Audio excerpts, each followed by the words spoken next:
Where do the angel blankets come from, and what kind of therapy can that offer a child? It came in a moment when I was working with a young girl who got no sleep, and it's those moments where you realise like sleep is kind of a luxury, that as well as a necessity. And one session she came in to me and she just fell asleep because we have cushions in all our therapy rooms, and she fell asleep, and I allowed her to sleep.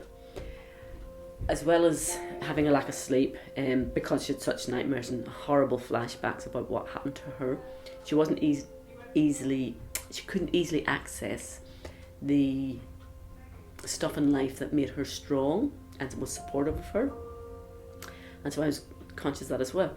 Anyway, I kind of woke her up, and as she was coming up out of her sleep, I could see how peaceful she was. And I remember thinking to myself, if I don't do anything else in this world, if I could create a moment of peace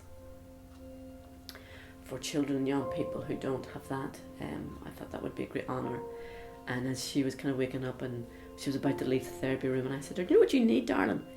And she says, "What?" I said, "You need an angel blanket." And she turned around and said, "What the bleep is an angel blanket?"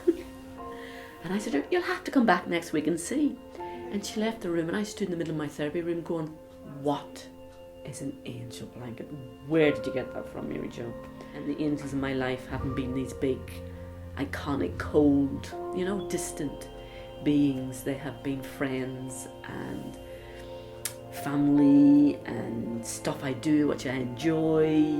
And it was just spontaneous. So the next time she came back to see me next week, we got a piece of paper, and on the piece of paper I said, let's draw all the things that you love doing and the people in your life you connect to and the animals and the plants.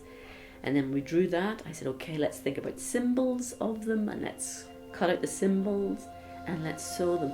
And here, that was the first angel blanket group, and that was about, it must be 15 years ago now.